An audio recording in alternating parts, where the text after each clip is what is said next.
Not the one way.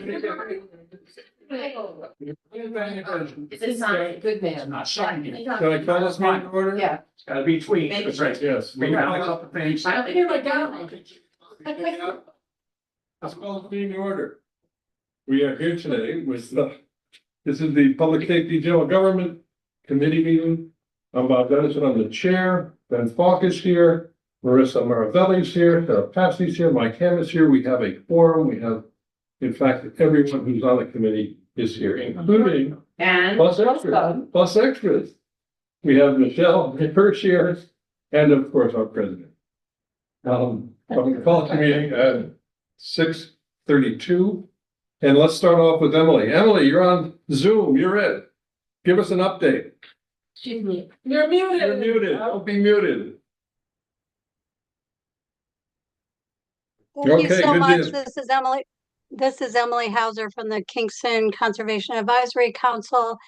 And I know that you got our annual report last month, so please send me an email or let me know if you have any questions about that.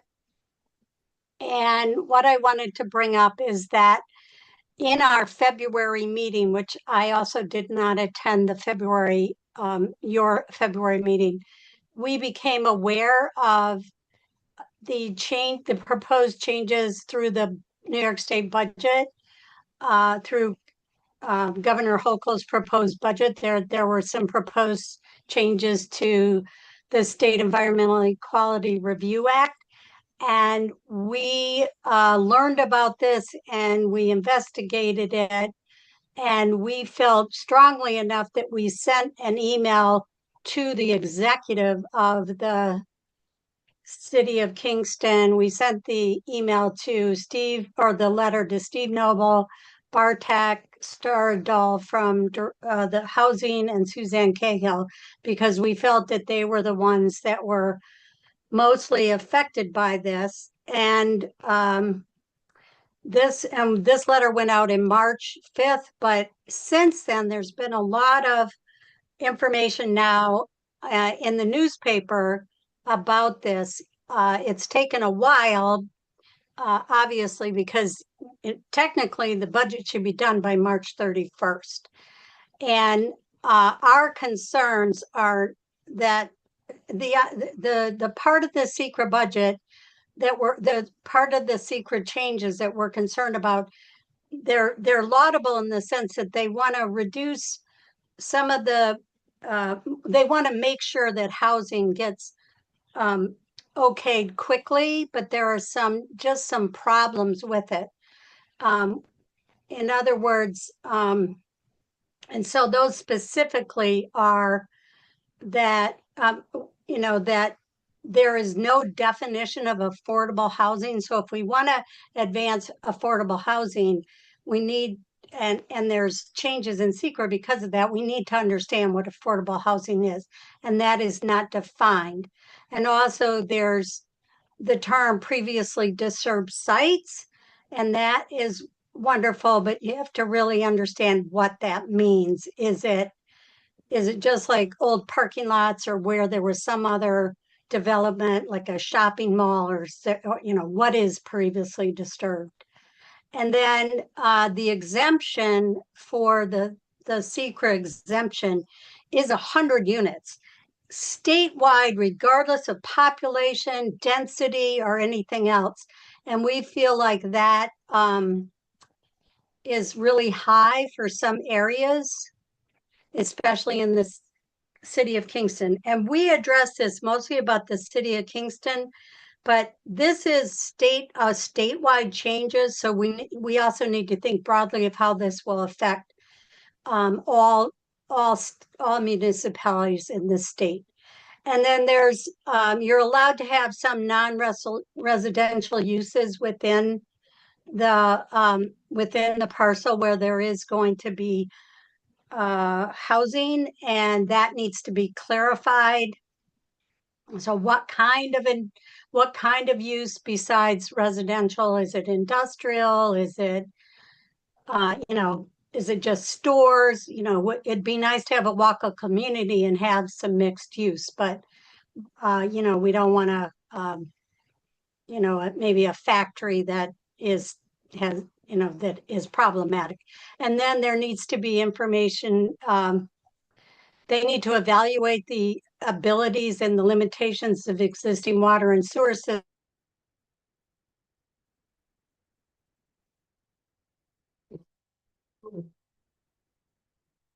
She's frozen. Emily is frozen. Oh, she's gone. No, she's back. Okay. You're back? You're still muted. Yeah, You're muted, Emily. Unmute.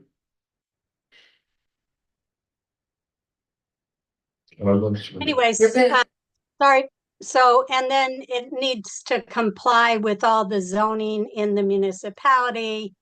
We don't want to have construction also in vulnerable areas or agricultural land. And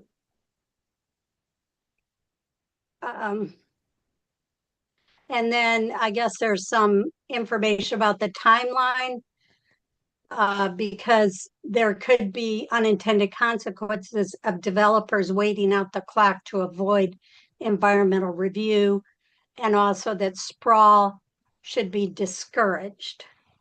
So anyway, we did send that letter. I'll be happy to forward it to you all.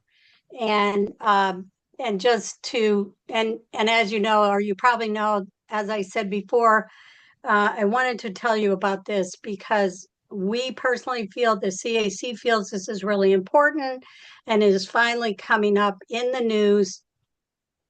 And like tonight, the EMC meets right now just across on the other side of the high school at SUNY Ulster. They have a speaker from Jonathan Clark at Hudson to explain this. Riverkeeper and Kingston Citizens have come out and they're also providing some kind of education on this in the next couple of days and so on. So I think this is really important and you should know this is happening because it's just not for the city of Kingston, but for the whole state. Are there any questions? Would you send us your comments? I would like to get your comments. I just, Okay. yeah, I All forwarded. right. Yeah. Good. We got it, Emily. Michelle forwarded your letter. Okay, So, all right. Unbeknownst to myself about Emily's letter, I had a letter that was in the works. And I reached out to Emily and Kevin McAvoy just to have them check it. And then that's when I learned about their letter. So I have forwarded it and there was updates that Emily would like to see in the letter that I forwarded, right? So I can add those and re-forward again. Okay. Thank you, Emily. Okay, for the thank you. Excellent report.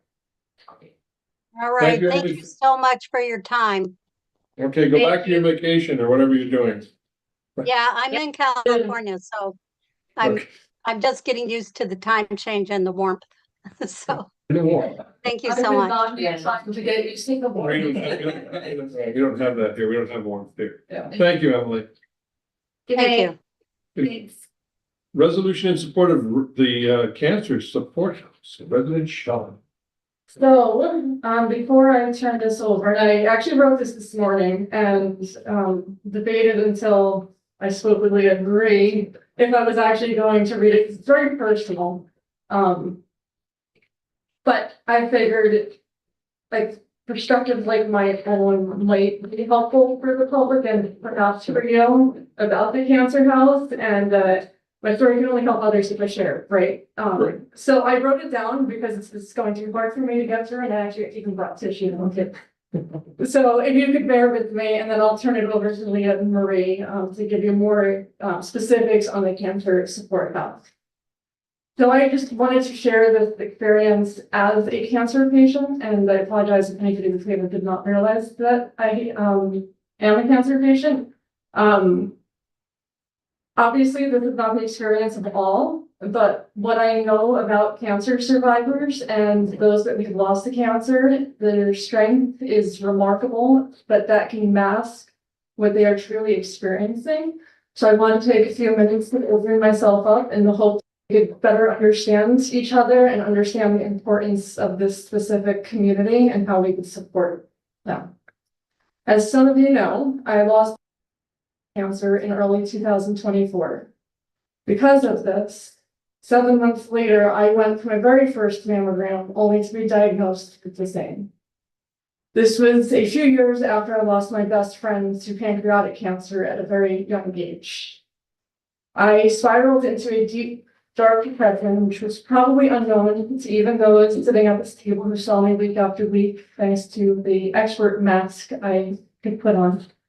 But I managed to make my law school 4.0, go through job interviews and get the job I have now and keep working both in music and on my council. But my depression was all consuming and dangerous.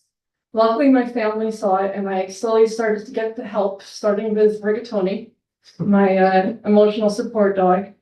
My surgeon also thought what was happening and suggested that I connect with the Cancer Support House to get the support that I clearly needed.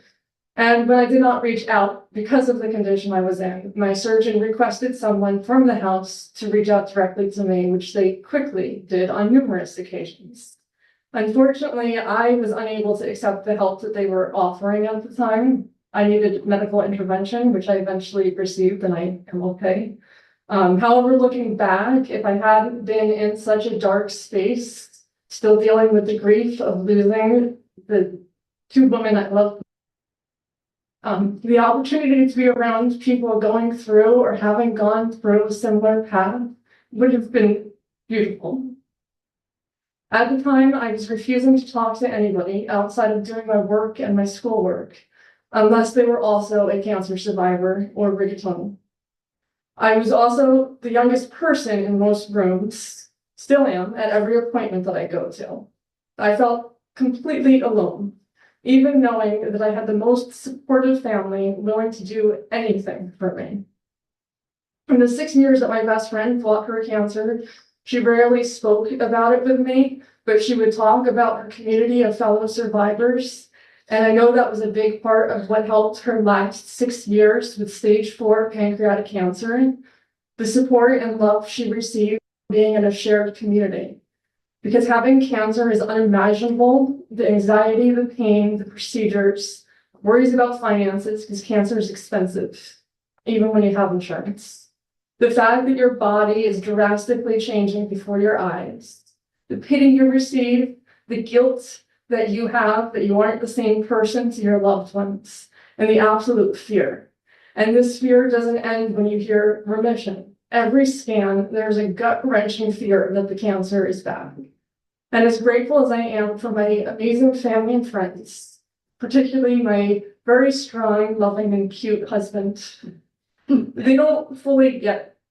I didn't get my best friend's journey, nor did I get my mom's, because you aren't in the club until you are. The fact that Kingston has this beautiful community in the Cancer Support House is such a blessing. They offer so much to so many through their programs, and most importantly, in my opinion, the opportunity to share, learn, and support people who understand them, who get it. The very idea that this can be taken away from this particular community is tragic to me, even though I didn't utilize the house because of my situation. I wasn't able to accept the support, but so many in our community have, and it's helped. Leah and Marie will probably have more statistics about how many they really truly helped. But why be taken away or changed into something less, I truly don't understand. And I guess my message to those who are trying to do is, and I'll be very blunt, you have no heart to do this to cancer survivors. And that's all I have. So thank you for listening. And I know you, I hope you support this. So I'm going to turn it over to Leah and Marie. Tissue. Thank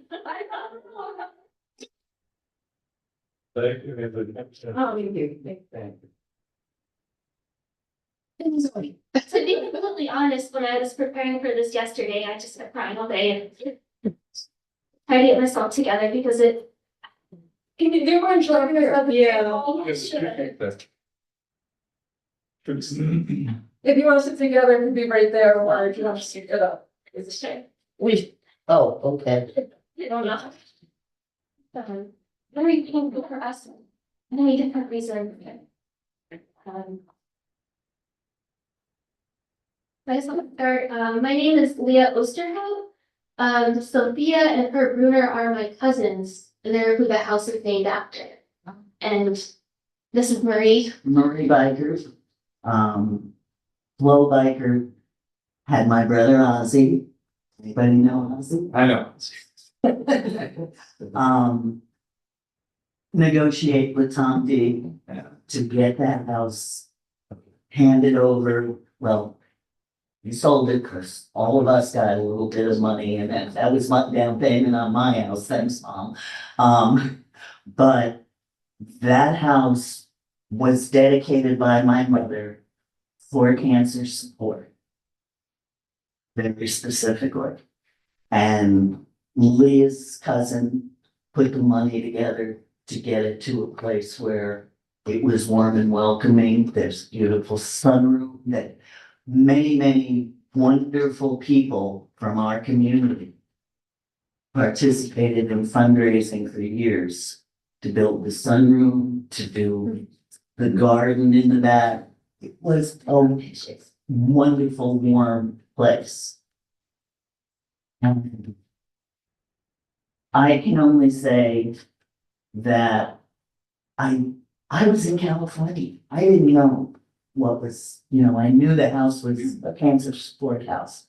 I had no idea of the impact it had on our community until I got back here and I saw the house go up for sale on Zillow. I said, and I knocked on the door, and the woman Doris, who had been there 20 I think she said 20 years. years, As a licensed clinical social worker specializing in oncology, there were two You can staff imagine. people all the time. It was open during business hours, so everybody could knock on the door and get a big hug, a lot of information, financial aid, what have you. And well, I had no idea. I came back from California when Oz got sick. He had colon cancer, and I watched the 10-year process happen. And my sister-in-law used the house. And when the announcement came, when Doris hugged me when she heard the name and said, "We're having a farewell party on Friday." They heard that it was closing on Monday. And it was closing on Friday. Oh.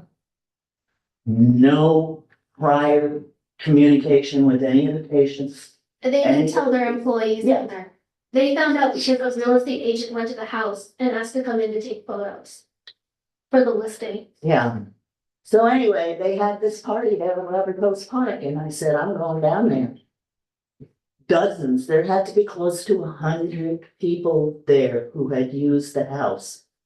And you know the numbers on how many over the years have used it, but I just sat there and listened one after the other of these wonderful stories of what the house did for them. And you're seeing some of those pictures. Here's the pictures of what they're offering in exchange. In the room in the medical village. And where is the medical village? Right across the street, big sign. Oh, right there, okay. Can you also explain where that is located? I mean, yes, in Kingston Hospital, but what it's next to? It's adjacent to the infusion center. Just down the hall from it. And if you're not familiar with what an infusion center is, that's where cancer patients go to get their chemotherapy. And so basically, if you can imagine, if you're not familiar with cancer, this is not your experience, this is not my experience. If you can think of a traumatic experience in your life, and then being expected to go to a room down the hall from where that happened to get help and therapy, it's just absurd. What we hear over and over again from cancer survivors and patients is that it's the same smells and sights and lighting, and it triggers that trauma response. And that's why it was so important that it was in a house, because it didn't have any of that. So now it's operating from 12 to 2, 4 days a week. and that's not advertised. It's So not no one knows about advertised. it. Um, Oh, did you pass the, I didn't know. okay. Oh. I'm gonna Testimony. push. Yeah. I have a before, this is the newsletter that they came out with quarterly with all of the resources, classes, workshops, events, Pages and pages. that the Lunar House used to have. This is before, it was 2025. That's the last one. That Oh, was the okay. very last one, and that's what people were getting every 3 months. With all the resources. Yeah. Have you. And you can see they had 5 social workers on staff. And they cut the programming pretty much completely, and so now we have, This is the one page for the entire year that they have now. it's support groups, and they are, you know, like billable clinical is what Yeah, they call it. so the volunteer aspect has disappeared, much like our mental health beds did when they were taken away from us. And, you know, WMC keeps taking our resources, and I just can't help from speaking to the people who are going through this to try and maintain, if not that house, then the money that they would get for selling them for these kinds of non-billable resources. And I think that's absolutely critical for us to say that in so many words to WMC and give them the hardest time so they don't do this continually. What's the next step that they're gonna do? Are they gonna close Mary's Avenue campus? I just, they keep taking resources away from our community, resources that we built on a dime, you know, just from the love that we have for each other. So that's why I'm here. That's why I want everybody in the world to say, stop. We can't do this to our community. I think we should make it clear that we want to save the house. Yeah. We really want to save the building as much as we can. We really want to get the services back in, and I really would love to have the employees back too. Yeah. They were like the heartbeat. Yeah. So we have in front of us a resolution Mhm. from the common council to reestablish the facility. You got it in your package. I think it was circulated. I don't know what to add. I'll entertain a motion to, I mean, despite the fact that we have moved away from resolutions, I think this is an appropriate one. Yeah. I'll make that motion. Okay. Do we have any questions from you? Oh, I have a question. So, yeah, my first question is, has the building, it's been listed, you said, but has it been sold yet? Or They took us off when Oh, Paul okay. Kirby from the Freeman started Okay. publishing front page articles. It's It's not on the market now. Okay, so then, But they are very clear that that's their plan, to sell it and to put right, the they- furniture in the medical. In the middle. In a windowless room. No, wait, I'm sorry, go ahead, Sarah. Go ahead. You can go. No, the question was when was the house given to the house? Like, I know that the house was set up for this purpose, but then was it given to the medical, to Health When, Alliance, or did they buy it, or what was the arrangement? when WMC took over the Benedictine. Oh, Cause because it was in the my mom was volunteer for the Got it. sisters Okay. for 50, 60, I don't know, a lot of years. when they purchased or acquired Health Alliance, it was one of the Part of properties. the One of the properties that was in the And it's packet. still on the deed says Benedictine Hospital. Okay, So is Benedictine the one selling the home? No, WMC has. Well, that's what I mean, Westchester Medical. Okay, Westchester Medical is selling the home. Yeah. Okay. Is that right next to Gary Van Dyne's house? No, Gary. Oh, yeah. I mean, I've been down. Yeah, I think it is. I think it is. The address is 80 Mary's Ave. Yeah, no, I know it. You know, several years ago, we're all familiar with when Westchester Medical removed mental health services there. Mhm. And it took something like this make a big push and people cry and scream and holler. Okay, and I cry and, they brought the services back. So, this is a good start Mhm. and, I think it hits home with a lot of people. Mhm. And, I agree, linoleum floor tile and cold wall. You just sort of where the atmosphere is, the photo you sent around where they were in a nice living room setting, I think Dave Donaldson was in that picture. I'm not kidding you. Yeah, I think he was, yeah. But, is that Dave? I don't We know. really shouldn't say names. Yeah. Dave, you got to show I don't think he would mind, but yeah. I think it's what we're fighting for. So.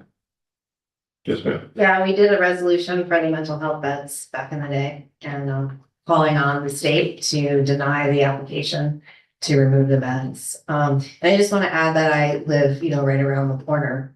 And 10 years ago, I received a diagnosis that I walked up there and to be in the home, and it gave me a lot of comfort. And it was hard to believe that I'm in Midtown sitting in that room. And I just remember watching the trees sway in the wind. And it was very comforting. And I don't think I would have walked over to the medical village to find comfort. No. No, there's no way I would Right, no. go Yeah. there. Thank you for taking what time you have to hear us ramble on about how important this is. But trust us, we're not going away and we're gonna raise hell about this. Good. And we're gonna do everything we can. So on that note, I'll entertain a motion. Motion. Can you read it first? Oh, yes. Cal, you want to read the resolution? Resolution. Thank you. Resolution of the Common Council opposing the closure and planned sale of the Herbert H. and Sophia P. I want to say this wrong, Menor Cancer Sports House, and calling upon Westchester Medical Center to honor and uphold donor intent. So Mike made the motion. I will second it. Okay. Any conversation, any discussion? I don't have a vote, but I'm gonna vote. I could do that. All those in favor? I Any opposed? Thank you. So this will move to the common council April 7th. Set. We'll see you there. Yeah. Right, and I have another question is if there are any follow-up activities, can you keep us informed about that? If there's anything that you're doing separate from this resolution, just so we can alert people in our wards and. I would be delighted. How do we do that? You can reach, Leah has both my contact and Michelle's contact. And you can You can reach out to the community. Yeah, that would be great, Fabulous. because I know people in my neighborhood who would probably be. And we're gonna get Part of Paul this. Kirby involved again. You should also bump it up to the Times Union as well. Oh, yeah. Oh, yeah. Times Union, the record, the Hudson Valley one. It's a marketing again. Westchester. paper. Westchester papers, yeah. Westchester. They should know. Ooh, Yeah, I hadn't thought about it. yes, of course. Good idea. I have friends in Westfield, who are not too happy about them either. Okay, great. Thank you both for coming. Thank you. Thank you. Thank you very much. You'll see us. Raise and help. The next item on the agenda is a, Oh, I'm sorry. I'm sorry, actually, one more point. I'm passing out these cards that have like a brief summary of what we're trying to do. And on the back is each of our information. oh, I really want to make the point clear that Right. Marie and I and our third person, Jennifer, she's not here today. We really want to save the house. And if you know anyone, individual, a business, another organization, anyone. If you know can Peter help us. Buffett. Anyone that can help us, please get in touch with us. Yes, we are welcoming and accepting and asking for the help. And this is how to find us. Good, good. Thank you. Thank you. Thank you very thank you much. very much Thank for you. the work you're doing. Okay, the next item on the agenda is an ADA parking spot at 638 Broadway. The mayor talked to me this afternoon. I told him he'd be here to talk about it. This is a request for a ADA parking spot in front of the music therapy place on Broadway. Mhm. And he's already got it planned out. The sign will go on the sidewalk and the spot will be painted as a handicap spot so that his customers and clients can get there without having to struggle to find a place to park. Apparently that was quite an issue this summer for them, so they made a request. Oh, I just have one question, and that's what, in the picture that accompanied that request, was it the space where the white car was? It's the space right Yeah. before, it's a space Which space? Which it's the- space? right before the park, the bus stop, so that they can get to the ramp. Oh, there's the ramp, so they want this spot? Right. They want this They spot want here. that spot. That's what I can tell. Okay. So. We're waiting for our, thank you for being the creator of these things. Yeah, I told him stay home. We don't need his presence for this. Yeah, it seems pretty straightforward. Thank you very much. And the bus stop, they can. It won't bother, shouldn't bother the bus. So do I have a motion? A second? Okay. Okay. Any discussion? What about the tree? I don't know about the tree. Well, the tree might be right in the parking spot. Well, remember, this is on Broadway where the parking spots off from the parking spots are here. parking spots are not. Oh, yeah, that's right. The Yeah. bike lane, like, Right, so the bike bike lane will figure, I don't park. will protect. You should park. So Between the trees. Any other discussion? I think that's important because there's, families with children that go And and, that's been the issue. yeah, Yeah. so, I mean, obviously, we all know it's not dedicated to the business. right. And I would assume that the mayor, Right. has informed. He understands, yes. Well, I know he Right, understands. no, I think he's told them that it's not the business's parking spot, it is a handicap accessible parking spot. Okay, any other discussion? All those in favor? Aye. Any opposed? Thank you. Sorry. Addition of stop signs on Stickles Avenue. Mr. Schulteis is here in person. Hello? Yes, he is. He is here. And I can also address this since. I Thanks, said- Sarah. Thanks, Sarah. Marty. Thanks, Sarah. There. Beautiful view. That's not more.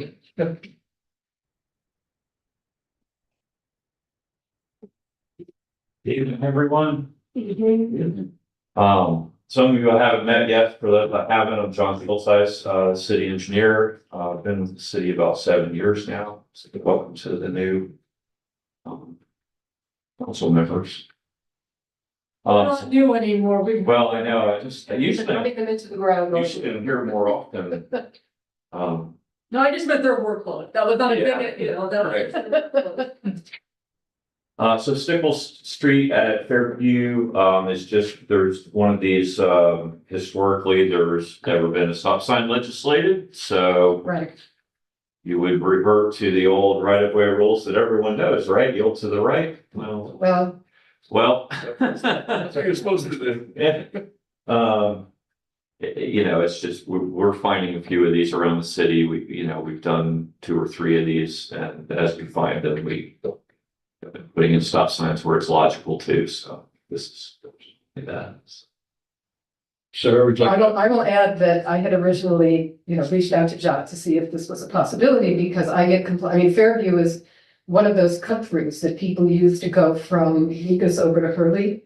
Hmm. And also Fairview Gardens is the apartment complex at the top and there's a long running hill. And so people can build up quite a bit of speed going down that hill. So people coming out of Stickles and people coming out of the apartment complex and Stickles were just heading right out without even paying any attention to cars that might be coming down the street. So there were some near accidents. So the constituent reached out and said, can there be a stop sign there so people can be reminded that they're Yeah. supposed to stop? Well, that can be done real fast, no more than 25 miles an hour. Here's- Well, yeah, if only. The resolution says, the resolution of the common council to amend the city code, section 390-92 to add a stop sign at Sickles Avenue Northwest at Fairview Avenue. Do I have a motion for that? Okay. And if somebody wants to see where it is, I have a little map. Do you want to second that, Sarah? I will certainly second it. Any discussion? All those in favor? Aye. Any opposed? Pass. Thank you very much. Thank you very much. Thank you, John. Safe and accessible Flatbush and Foxhall Avenue. I think Absolutely. It's off topic, but So onboard GPS in the vehicle that I'm driving now still shows city speed limit at 30, even though it's 25. I looked into Yeah. how to do that Yeah. on Google. Right. But I wonder if there's a more formal way for a city to do that. We have tried, in the past, that whenever, new roadways have opened or closed, how do you contact Google or Apple Maps to alert them to these changes? And, it's not a straightforward process. It's something that the cloud seems to pick up over time, these changes, rather than you can call or email someone and have it done immediately. Okay. That's been our experience. I see. Let me support that. When I was at the Department of Transportation, trying to have, the Google mapping help people with bridge heights was a huge issue. And we were unable to do it. And therefore, we ended up with many more bridge hits than were necessary. Yeah. Now, I will say also, in my neighborhood, Burhan Street used to be two-way, and it's now one-way. And so, well, I did, there's a place where you can email them. You go to Okay. Google Maps and there's a place that says, we have a meeting. And the last time I was using my Google Map, it didn't direct me up that street because people would be directed, through Google Maps up that street. And now it doesn't seem to, it seems to be, not sending people up a one-way street. Okay. So, but that was like last year Okay. when I sent that out. But if you go to Google Maps, you will find there is a place that said, let us know if something's wrong, and then whether it works or not, I don't, Years later, they think. years later, yes, I think John's right. It takes a while to get up into the cloud and then it filters down and somebody makes a change. Yeah. So the next item is safe and accessible Flatbush and Foxhall Avenue project.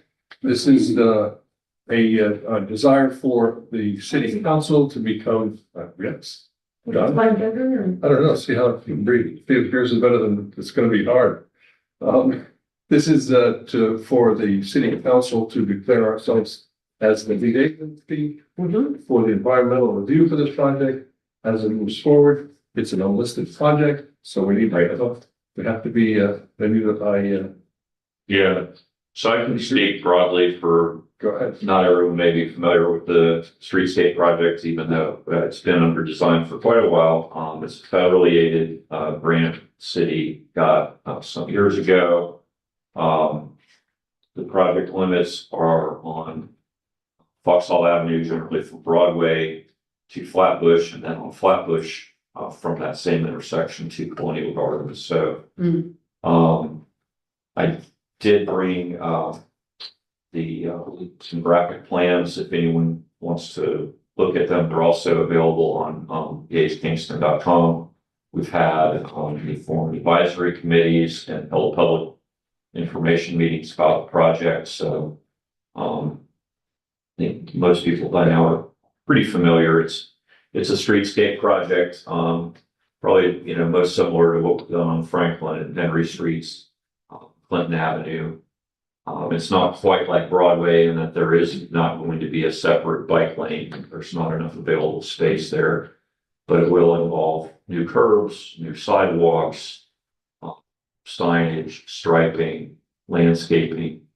There are two significant changes that people will notice. One is that the biggest one probably is that where Cornell currently intersects Foxhall Avenue, right at the tracks, that connection is actually going to be removed as part of this project.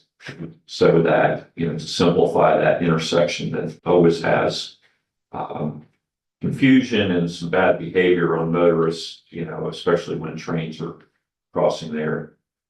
Speaking of trains, there are two significant train crossings, 4 tracks on Flatbush, 2 tracks on Foxhall. There's improvements leading right up to that, and then we're going to be working with the railroads on better gates, and even also waiting stations there. So if you're a pedestrian, you'll have a place to wait out the train. It's like a bus shelter. In addition, there's going to be pavement markings will make it much more clear where parking's permitted on those streets. And we'll have a new traffic signal at the intersection of the Foxhall and Flatbush with better pedestrian access. The intersection as a whole will be tightened up so that those pedestrian crossing distances are a lot shorter. Speaking of sidewalks, there's whole sections of Foxhall and Flatbush missing sidewalks entirely. So we know that we see people walking in the streets or having to walk in the grass. This project will fix that. So, the resolution tonight is just about the action under the seeker. So under seeker, there's 3 categories of actions. You can be type 2, which are the simplest actions that have the least impact, and that's just a single resolution declaring it to be type 2. Then you have type 1 actions, which are really big and have big impacts and might build whole new neighborhoods. And if you're not either type 2 or type 1, you're unlisted actions. So that's what this project is. It has enough changes to the environment that it's no longer type 2. And so as part of that, we do what's called a coordinated review. Typically the Common Council declares intent to be lead agency under the seeker. That lets us start a process circulating the environmental forms to other agencies. They'll have a certain number of days to object to the council being lead agency, which is not likely, but could happen. And then I'll be back before you to get you to find your finding. The council makes its own independent finding of no significant environmental impact, or alternatively, if there is a significant environmental impact. So this resolution tonight just lets us start that process. Yes, ma'am. How often is the Common Council serve as lead agency for projects, like infrastructure projects? Is that right? Yeah, nearly always, with the exception that sometimes it's the planning board. When a private developer comes in to develop a site, it's more often the planning. But for public infrastructure, it's always. Nearly always it would be this body. Yeah. Primarily because our action is funding it. And the planning board's action would be approving something. We're gonna fund and approve it ourselves. So that's the action. And what are the agencies that will be receiving? Right, so it's probably gonna be DOT, DEC, Ulster County. Those are the most likely ones. We have a list that we keep. We will circulate it to the planning board as well. Well, in a case where I'm not sure this project doesn't adjoin any other municipalities, so Oh, I see. sometimes you could bring in one of the towns. I see. That makes If sense. it's adjoining or even into their jurisdiction, but in this case, being internal to the city, it's not likely. Okay, thank you. Could be the railroad too. As an interesting party, because we're. Right. Yeah. Right, definitely. This is hugely needed. I mean, the people walking along there, it's Oh, terrifying. Yeah. Is this also pertaining to underground and buried infrastructure? So we have a separate project for sewer and storm replacement that's funded and actually getting ready to go out to bid. Almost the same limits. We have 80-year-old sewers in most of these, and we know from the condition of the pavement there are problems in the sewers, as well as our maintenance experience. So the sewer project's expected to get under construction this year, whereas the streetscape is probably a couple years from now. So we can fix the underground first. Then we're good at putting, good pavement on top of good sewers rather than. That was my next question. Yeah. Show sequencing. So the last piece, coming to Broadway comes through Ward 9. I know we weren't going to do the sewer work, but I just want to confirm we'll do the streetscape work. To Broadway. Yes, the project limits go all the way to Broadway. Okay. Yeah. Any other, shall I entertain a motion? Anybody want to make a motion? I'll make the motion. Sarah, a second? All right, I'll second. Did you want the draft resolution at all? Any discussion? Well, we'll read it now. We'll read the resolution. Yes. Yeah, I have one. But yeah, But take, I mean- right, we have many, you know, I have. Okay. Big ones. I Don't lose it. wasn't sure if I had given it to you. Yeah, no, I haven't done. Did you ever change it? Is it? There is, I did change community development department to engineering department, so, you know, maybe the various one. Yes, I think that, Hopefully there's not confused, yeah. okay, good, get rid of that one. Yeah, Okay, so, so I have a motion and I have a second. Any discussion? I would just say that this is this project is badly needed, that people that walk along Foxhole and Flatbush are, you know, Yeah. it's a scary walk, and I'm glad that we're gonna finally do something to make it better. Yeah. Last question, Bob. So John, after the sidewalks go in, who maintains those sidewalks? just like all sidewalks in the city, it always is the homeowners, Jason, property owners. Flatbush. Same. It's really different houses. Yeah, we're only doing sidewalk on one side, so Okay, you're only controlling what's up. now even on vacant properties, Yeah, the responsibility remains. so if you ran those sidewalks up, Yeah, the hospital, or the graveyard side, We're doing the opposite side. you're doing the opposite side, so, okay, you'll control it right up, you know, it's just before that. Yeah, there The is, tracks, you get to that Yeah. dead zone there on Yeah. that piece of building. and That's that is that's an issue on vacant properties. Yeah. The city can, and I think has come in, and Mhm. done that maintenance and then invoiced the owner. Now, Yeah. we've also we are in the process, or maybe just hired a consultant, put together the work of the Complete Streets Advisory Council to address sidewalks. And there's 81 miles of sidewalk in the city. There's our process for taking care of them is not working that well. And the county's been involved, and we have a consultant that's coming on board that will help us come up with ways to address that. So it may come to the council someday about how we address sidewalks in the city. Is this the sidewalk study that we talked This about? is the sidewalk study that we talked about, yes. So that will Yeah. come before us sometime. E-bike. It's gonna be a good conversation. Yeah, so I have a motion and I have a second. Any discussion? All in favor? Hi. Anybody opposed? Thank you. I guess, I'm sorry, I do have one question. Okay. What, just timeline for the public? Timeline. Yeah, so right now there are some right-of-way acquisitions to be obtained, so not entire properties, just little corner clips and things like that is needed to, fix the alignment of some of the intersections. That process takes, about 12 to 16 months, and it's just begun. Following that, we can get what's called authorization to let the project, so that's likely to be in 2027, out to bid. So So 28, construction likely Q1. 28, and it's probably a 2-year project. And 12 to 16 to get the properties fenced. Yeah, That's kind of good, John. I'll be on my island, but then it's. Thank you. The next item, yes, is Alderwoman Marvell's discussion. Right.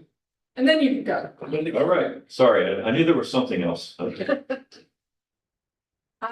Can you first just, for the record, start where we're at in Sure. terms of implementation, getting cameras up Right. and timeline for that? The cameras are up and they're issuing warnings. I don't know if anyone's gotten one in the mail yet, because I For think all of the locations or just Broadway location? all of the locations except on Delaware Avenue, we had a delay there getting the electrical service. I just saw them put the camera Oh, up yesterday. You know what, I'm sorry, all the locations, I believe, is except Washington Avenue. Yeah, I got it. So, So how many Keep- locations? Sorry. yeah, so there are 3 streets surrounding the high school, Yes. and then one on Washington at the George Washington School, Oh, okay. and then one on On- Delaware at JFK. So the Washington Ave, I just saw them working on the camera yesterday afternoon, so it wasn't even up. Correct. So as soon as it's out, the mail, warnings will be mailed. From that location. I believe the other two locations are active and sending warnings, so people can be checking their mailboxes. I And how long will the warning period last? believe it's 30 days. Okay, thank you. That's good. Can you talk a little bit about the data, sorry? The data that has come in so far on the Broadway camera. I don't have the statistics with me. I have heard there were significant, before even warnings go out, you can see the data and what would have been a warning. There was a significant number generated. Are you getting those numbers in real time, or they like sent to you, the city in batches? So my department was involved in getting it set up. We're not gonna be the operating department, though. Right, So- so will you always have access to you always know the numbers? Somebody in the city will, yes, maybe not me. And is there any, sorry, I'm gonna just roll with questions. Interest. So, is there any plan for evaluation of numbers, understanding metrics, understanding changes in behavior, success of the program, Yeah, in fact, and reporting? I think the state law that authorized this requires us to produce a report like that. This is a pilot, this is not, we have three locations, only three because it's a pilot. And there are reporting requirements. Yeah, the state, this is authorized by state law specific to Kingston in this case. Okay, so how often do the reports get I believe annually we have to report to the state. to the state? Yeah. But what about within the community? Because 1 year, that's a long period of time to go without understanding program success. Yeah, as far as I know, there's, we obviously have to do the state report. I don't know, again, my department got it set up. I believe it's the parking enforcement division is gonna be the ones monitoring this, things like. Yeah, it's John Tui, Vinnie Perrick's guys. Yeah, so, Tickets. John Tui will be able to tell you the revenue side. Well, it's not, when I even got at the revenue, it's just more of knowing the metrics and so that public has been aware, I mean, this should be public information. I'm not saying knowing any information about the drivers, just general numbers and how the public will be better able to understand the program. Yeah, I'm sure that those guys will do it.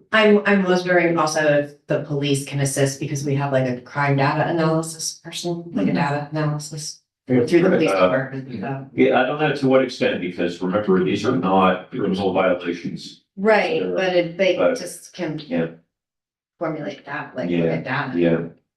Say Yeah, something. I would talk to John Tui and Vinnie's guys and see, they do a very good job. So And we far. get a report every month About on about the parking. overtime part into this, so perhaps we could ask Add them that. to add that into the finance. Just the number of violations over. But I think you're looking for are we seeing a decrease in Yeah. behavior? Right, well, we're And- trying- But that would be, we would be able to do that each Same. month. And that maybe an entity like the complete streets can be sort of the receptacle where that information goes and in terms of, access to information, Or- like in the evaluation. Yeah, Vinnie can tell us, or we can tell him, he's happy to tell us about. He loves it, he's very good at it. I'm just trying to think, because this is a pilot program, setting up a system for evaluation of the program. And who Right. does that evaluation? How do we, as a community, determine that, yes, this is working, or no, this is flawed, we need something changed, Yeah, what's that process? I've heard feedback from the Albany one, so they do pay attention to the data and whether it's been effective. And who does it in Albany? I think it's parking group. I don't think it's the police. I think it's a parking group. Whatever I don't know the very title that's formal. Okay. But then I know finance committee is probably the place to have a conversation about revenue. And that's not, this is not the committee for that conversation, but I would like to put that on the agenda then Can you do it in my chamber, Yeah. I think that takes care of my questions for. Anybody else have questions for John before we let him go home? I thought it would be fun to maybe speed down and see if I can get a ticket this morning just for fun, but I thought, no, maybe not, I don't need that out there.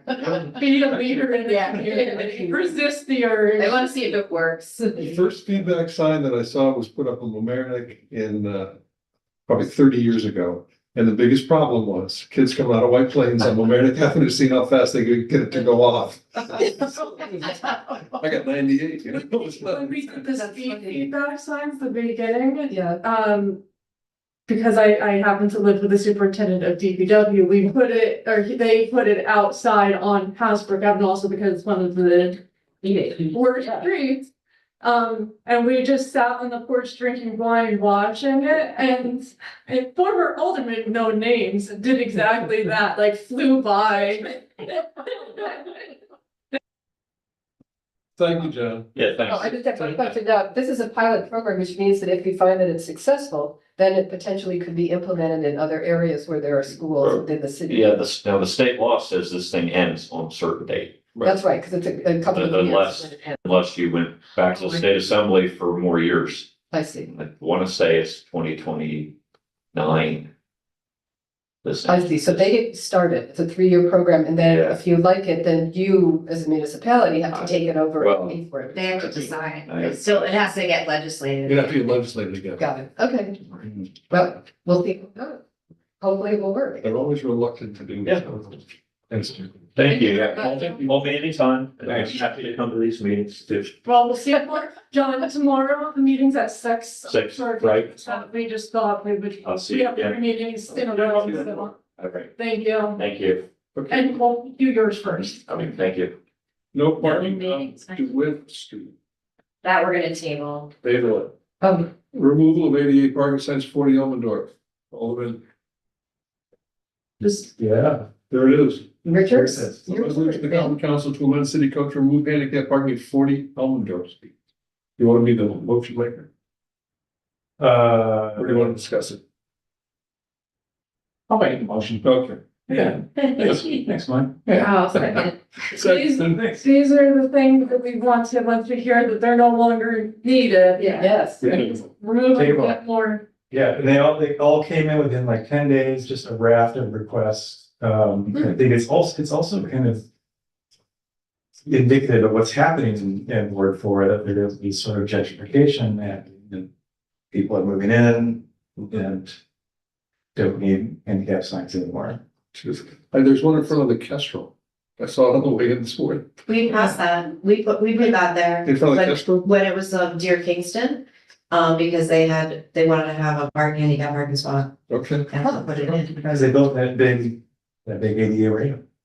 they do. Mhm. Okay, so do I have a motion? I have a motion, I have a second, all in favor? Okay. Anybody opposed? Thank you. I mean, we put so many Thank you. signs up, it's nice to actually be able to take something. I know.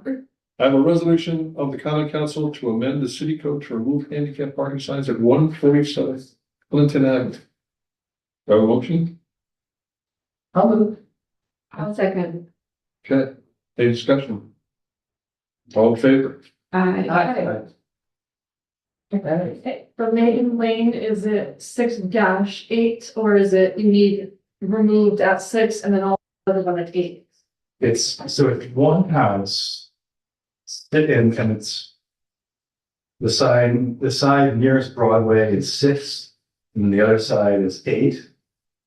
And there's 3 signs in front of this house. You got carried I'm away. gonna rate 6 Or is that like through 8. 6 through 8. I think that's the way to. Great. There's a gateway, they can all love me message too. Okay, yeah. Okay, so I have another resolution. Resolution of the common council to amend the city code to remove handicap parking at 6 through 8 Maiden Lane. Do I have a motion? Oh, I'll No, second. no, Ben got it. all right. Sarah can be second. Can I vote in my own? You can. Yes, you We're there. Very good, absolutely. So, any discussion? No, I'll get that, not this, oh, you get to sign that one. So if anyone needs parking, go to Ward 4. Gotta sign that one. Sign it right here. All All right, we're gonna, any discussion on this one? Maybe they'll be done by the weekend. All in favor? Aye. right. Any opposed? No, they won't. Done. Aye. Great, old business. Metered parking on Broadway, resolution 35, Alderwoman Menkins So I, wrote to me today and said, table it, she doesn't want to talk about it anymore, she's done. okay, but there was a little confusion and I just got the email. There actually should be two. Because there is the no parking, the meter, but also resolution 35 that we passed. Out of this committee last month, we passed that of council after discussing with the mayor. We didn't put it. He vetoed it. Right. I discussed with the mayor because it needed to be sent Yeah. back. And so I could explain it. It wasn't.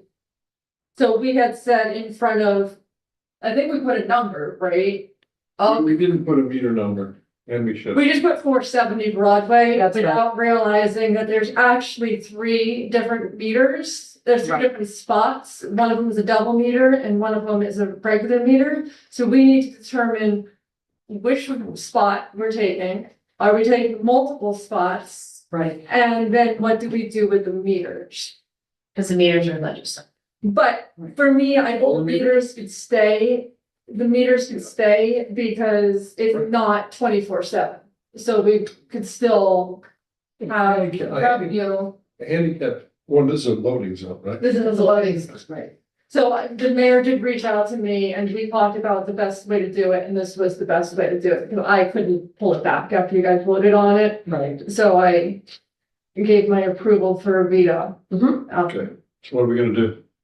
This is in front of Stone Soup. So, Yeah. Yes. So And So I was hoping Carla would be here, but I also didn't follow up to make sure that she would, so that's my. put it off, we put it off for. yeah, we can put it off. Yeah. Because we want to know, did they request, like how far was, Exactly. did they request the? Did he ask what was gonna be the use of the time, Yes. clarify the time? And his veto, did he say something about that? Right, I don't think that's with the Yeah. meters. I'm suggesting just leave the meters there, so then outside those times, Okay. people still use the meters. How's the parking area will be treated outside the hours of 10 and 3, 7 days a week? Without those clarifications, it would be difficult for us to sign and enforce parking and traffic. Yeah, that wasn't the problem that I like. That I had, that I wanted him to veto this. Which- There was, yeah, Which space? which space, If both, one, which one? yeah, So it needs to be clarified, yes. okay. Now, if it is a loading zone, that's what brings up a question. If it is a loading zone, do the people who are parking there and unloading, they don't need to feed the meter during that time period because it's a loading zone? So that would be clear to them. Or they could pay the meter. Or they could pay the meter, but they probably wouldn't get ticketed if it's a loading zone, or would they? I think if they put on their flashers, that might be. I mean, be there. Well, you're right. They'll be going back and forth, so I don't know if it would parking be people. clear. Though, so that might be something that we want to clarify, but, and that was just I'm just my asking. thought about Yeah. the meters, is to keep them there because this is only a certain window of time, the other, And don't target the truck. no, don't target the truck, but at 9 AM, if somebody parks there, they should pay. Just like every place else. Can we make a sign, like, Well, explain? maybe a console with Vinnie Perry would be a good idea. Signs. Yeah, I think because it's a, Vinnie's gotta live with it, so let's not make it, Yeah. miserable for him. So should we send Vinnie a note and say, what should we do? Well, we did, I mean, he didn't, yeah, but is that? I guess I would like to know if it is a loading zone, if they would automatically know that they don't have to pay or not. yeah, I mean, that's just. Yeah. Who's the answer to that question? Well, Vinny is our parking expert, so he's the one. you know, I've known Vinny since he was 3, and I'm finding him hard to believe. He's in. He used to- sense. He used to coach my kids in baseball when his dad. Alright, well, we have some figuring out. Okay. Yes. All right, so we have to figure that out and get back to, okay. Yeah. Now we have Ulster County Community Action Parking President Shot. I thought we did this. We didn't do this? No, but I would like to recommend no parking at 70 Lindsley Avenue, which is where it is, so that they could have this everywhere. At one point thinking, just do executive orders every time that they. Yeah, and then, but it's not consistent, it's. I think this is just cleaner, so this is what I'm recommending, is, Just no parking, no standing. no standing sign at 70 Lindsley Avenue. And that's only It's just in front of one property. So let me ask you, a Yeah. question. Do we have a motion to do that? What do we do? I would move. We're I'll make- making it so that people can, not park in front, load, it's a loading zone. Essentially, it's a pickup, Making a loading it's a zone pickup zone by- for your food. by the community action parking, that's in, off Delaware. No, off, That's in Wardy. they wanted, Yeah, we, care about this. no, it's not that, I hear Yeah, it's just cars line up to pick up food, but then there are cars parked there, so they have to go around. It's sort of, yeah, So that's- sort of like what I experienced in Ward 1 with this kids drop off. Right, and it ends up in a loading zone, So it's just a pickup drop off. it's just a pickup drop off of groceries. Actually, it shouldn't be no standing, that, It because should be loaded, it should be a loading zone. Mhm. then people stop and get there. Stop Right. there. Is there a time definition on that loadings? It's gonna be It's 24/7. 24/7. It's not, Oh, You know what I'm saying? yeah. I mean, how long you can stay there? Just curious. I wasn't going to suggest one, but if you think that there should be, but I didn't do it. So Steve Schabb had asked me to get this moving as his last act. So I don't, and then Ruth does support it. She sent an email last month. Right. If you're gonna make it like 20 minutes, That's like a standard, isn't it? yeah, I think so. For a commercial loading zone, this I is, don't know if that's gonna, I would just, Let it go. I think you might, could you say no parking, no standing, like certain hours? In other words, nobody's gonna be there. If somebody wanted to park there at night and be. they It's not like- specifically asked, All time, yeah. they specifically asked at any all time because they don't have, Okay, but it's gonna be a loading zone. So it Because gets to be a problem. no standing doesn't work because then they can't stand Right, no standing. got it, right, unloaded. yes, And so it does make more sense to have a loading zone. okay. So if they have a problem, they can return to us, but I suspect that they will not. I don't know. And how big is the loading zone? It would just be For for like one property. the length of the one parking. 180. How big, Yeah. in front of the book? Do you have a motion? And is that, sorry, I'm looking at street view, it's, Steve needs to work on his photography skills, but don't. the location is already marked out and that, like, the loading zone will be clear. Is that, Well, DPW, We'll mark it out. Boomerang? Okay. this is enough information for them. If not, they'll come back to me. That's okay. Fine. Do I have a motion? You know, yeah. I know, It's cute. Do I have a second? Mike, Dan. All in favor, any discussion? All in favor? Aye. Anybody opposed? Okay, that's the last item on our agenda, isn't it? I don't think so, good night. So I entertain a motion to adjourn. That's there, second. All in favor, it's fine, okay, Thanks, Elisa. thank you. Good night. Don't forget to sign.